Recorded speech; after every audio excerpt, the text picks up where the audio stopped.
Hello everyone, so let's talk about drugs that are not effective against a particular bacteria. ये जो है ये मे भी आपका शॉर्ट आंसर क्वेश्चन में एक एक दो आंसर के जो क्वेश्चन पूछे जाते हैं उनमें पूछा जा सकता है और आपकी जनरल नॉलेज के लिए तो ये बहुत ही ज़्यादा इंपॉर्टेंट है। देखते हैं हम पहले माइकोप्लाज्मा के बारे में। अब देखिए जो माइकोप्लाज्मा है वो आपने नीट के टाइम पे भी NCERT में दिया हुआ है कि माइकोप्लाज्मा जो होते हैं उनके पास सेल वॉल नहीं होती।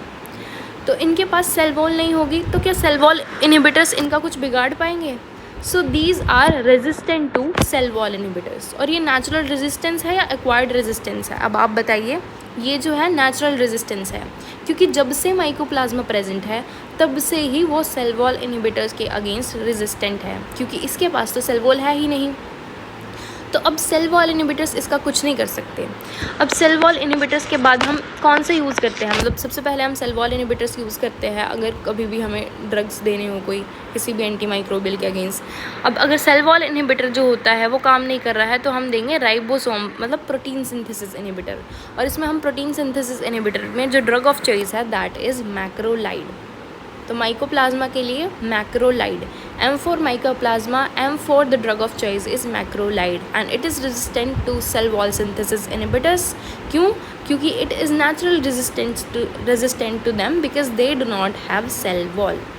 अब हम बात करते हैं MRSA की। ये जो है ये बहुत ज़्यादा इम्पॉर्टेंट है और ये तो मतलब मेरे को लगता है कि पेपर में कभी ना कभी MCQ के तरीके से आ जाएगा या शॉर्ट आंसर के तरीके से आ जाएगा, पर आ ही जाएगा। MRSA में क्या होता है? मेथिसिलिन रेजिस्टेंस स्टेफाइलोकोकस ओरियस में कि हमारा जो पेनिसिलिन बाइंडिंग प्रोटीन वाली साइट जो है वो चेंज हो जाती है PBP से, पेनिसिलिन बाइंडिंग प्रोटीन साइट से PBP2A में due to mutation in some gene.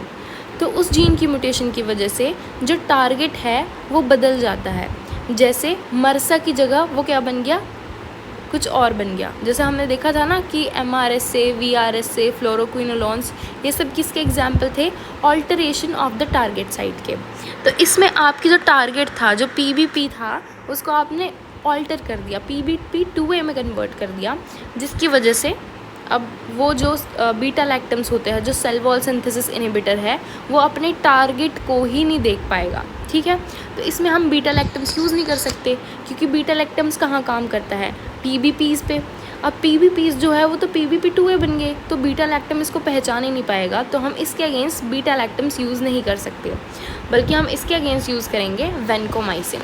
Vancomycin भी एक सेल वॉल सिंथेसिस इनहिबिटर ही है, तो हम MRSA के लिए यूज़ करते हैं वेनकोमाइसिन।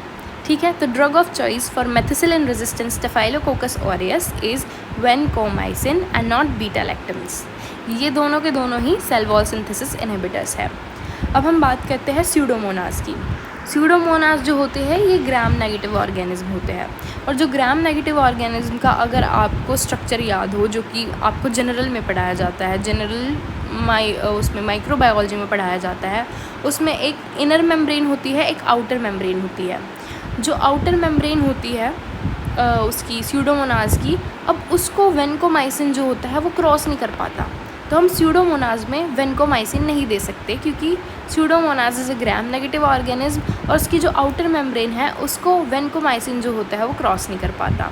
वेनकोमाइसिन अगर आपको पता होता है तो एक पेप्टाइड होता है, peptide. So this is vancomycin which can not cross the outer membrane of the Pseudomonas. तो इसमें हम क्या देंगे?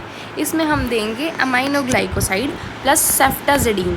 सेफ्टाजिडीन जो होता है ये थर्ड जनरेशन सेफेलोस्पोरिन होता है, और ये सेफेलोस्पोरिन जो होती है सेल वॉल सिंथेसिस इनहिबिटर्स ही होते हैं। और अमाइनोग्लाइकोसाइड्स क्या होता है?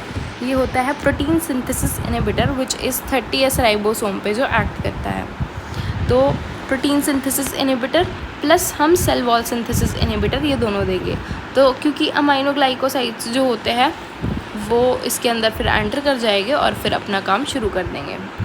सो this is what we use against Pseudomonas. तो स्यूडोमोनास के अगेंस्ट हम वेनकोमाइसिन क्यों यूज़ नहीं कर सकते? क्योंकि इसमें एक आउटर मेम्ब्रेन जो होती है वो होती है जो कि वेनकोमाइसिन को हमारे स्यूडोमोनास के अंदर एंटर नहीं करने देती, और इसकी ड्रग ऑफ चॉइस हम देते हैं aminoglycosides plus ceftazidime. Ceftazidime is a third generation cephalosporin which cell wall synthesis inhibitor, and aminoglycoside is protein synthesis inhibitor.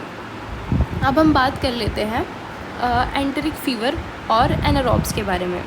सबसे पहले मैं आपको अमाइनोग्लाइकोसाइड्स के बारे में कुछ बताना चाहूँगी। जो अमाइनोग्लाइकोसाइड्स होते हैं, एक उनकी कुछ खासियत बात है जो मैंने आपको पुरानी वीडियोस में बताई है और मैं अभी भी बता देती हूँ। जो अमाइनोग्लाइकोसाइड है वो एक पोलर मॉलिक्यूल है, ठीक है, पोलर मॉलिक्यूल है। सो ये हमारे जो सेल होती है, सेल मेम्ब्रेन को क्रॉस नहीं कर पाएगा। तो अगर कोई भी ऑर्गेनिज्म जो है वो हमारी बॉडी की सेल के अंदर है तो ये उस पर एक्ट नहीं कर पाएगा। दूसरा, अमाइनोग्लाइकोसाइड जो होता है उसको ऑक्सीजन की रिक्वायरमेंट होती है, तो ये एनारोबिक कंडीशन जो होता है उसमें नहीं कर पाएगा क्योंकि ऑक्सीजन डिपेंडेंट ट्रांसपोर्ट होता है इसका। तो एनारोबिक अगर कोई भी ऑर्गेनिज्म है तो इसके अगेंस्ट भी इफेक्टिव नहीं होगा। तो एंटेरिक फीवर जो होता है it is caused by Salmonella.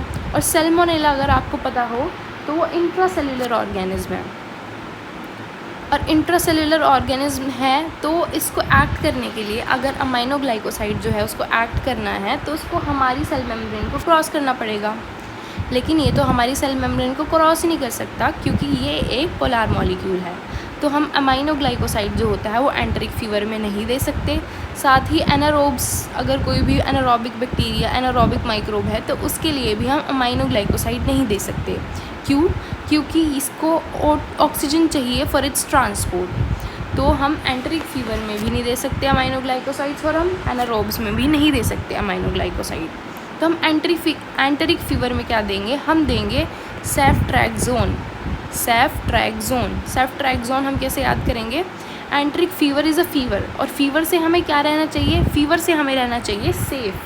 तो सेफ़ से बन जाएगा सेफ्ट्रैक्सोन, ठीक है।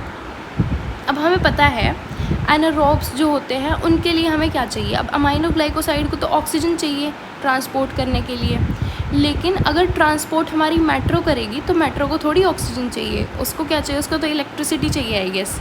तो अमाइनोग्लाइकोसाइड को अपनी ट्रांसपोर्टेशन के लिए ऑक्सीजन चाहिए, लेकिन किसको ऑक्सीजन नहीं चाहिए अपनी ट्रांसपोर्टेशन के लिए? ऑफकोर्स मेट्रो को। तो हम याद करेंगे एनारोब्स के लिए हम देते हैं metronidazole. Metro don't need O2, it needs electricity. So this is all that I had to tell you about drugs not effective against particular bacteria. So thank you guys.